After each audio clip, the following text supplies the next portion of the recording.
joining us today. I'm Katie Soto.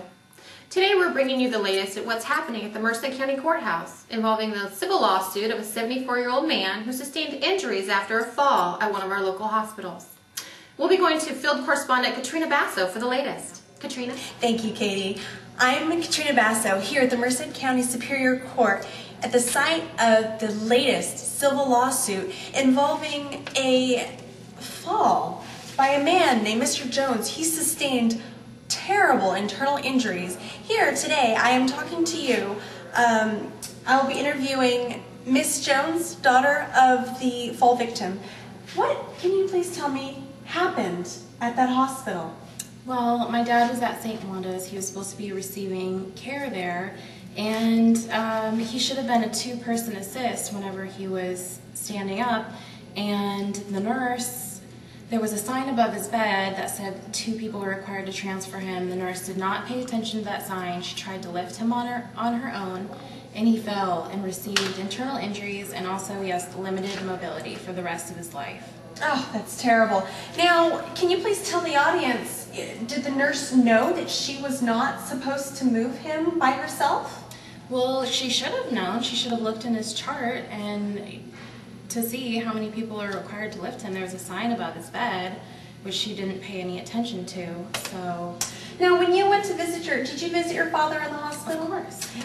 Did you see the sign above his bed? I don't remember the sign, but my dad said there was one, so there must have been a sign there. Okay, well, now, can you please tell me, was this an ethical or a legal situation? Well, I think it was an ethical situation and legal because, well, she didn't do the right thing by looking at the chart, and it was complete disregard for hospital policy, in my opinion. And it was also a legal issue because it was negligence. It was not following hospital rules. Wow. Now, were there moral principles involved? Well, obviously there was a moral principle involved. She was lying. She said that there was no sign above the bed, and clearly there was. My dad would not have made that up. And she should have done the right thing. Yeah. How do you think that this can be resolved? Did the judge resolve the case? Well, it can't entirely be resolved because my father has limited mobility for the rest of his life, but I think to the best possible it was resolved. As far as the judge's decision goes, he went in favor of my father, so he has some money in the settlement. So you won the case? Yes. All right. Well, thank you for your interview, and you have a wonderful day. Now that we've talked to Miss Jones, we're going to see if we can talk to a member of the audience that witnessed the court case. Excuse me, ma'am? Who, me? Hi, I'm Katrina Basso with WKRAP News. Hi, Mom. Could you give me an interview? Sure. Now, were you watching the court case involving Mr. Jones, the hospital fall victim, and the negligent nurse? I was. And can you please tell me, in your own words, what happened?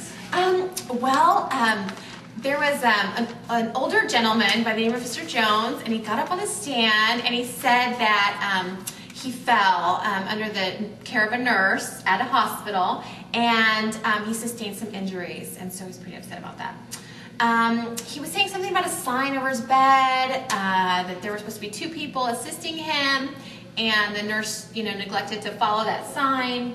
And then the nurse got on the stand, and she said that there was no such sign, and that the patient was not with it, and that he didn't know what he was talking about, and was lying, basically. So it's his word against hers. So who do you think was lying, the man or the nurse? Well, I don't really know, because I wasn't there. But the judge actually decided that in favor of the man. Did the nurse break the law?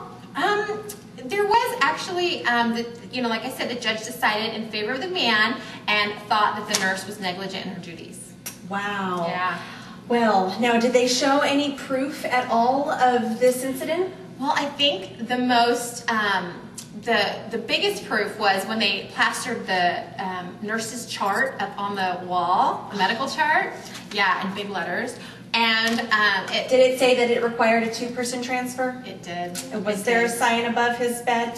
You know, they didn't say anything about a sign. It wasn't documented, but, you know, it was believed that maybe someone had put it there and just not documented it in the chart. So. Wow. Yeah. Well, thank you very much for your interview. It's always good to hear a member of the community tell the truth. Thank you so much. Oh. Have a wonderful day. Thank you. Bye-bye. So now you know the real story of Mr. Jones, the fall victim at St. Wanda's Hospital. It was a legal and ethical matter, and it is unfortunate, but hopefully you viewers will learn that it is always important to be on the job, do the right thing. And now back to you, Katie. Thank you, Katrina, for that riveting report. We'll be right back after these commercials with sports and weather. Bye-bye.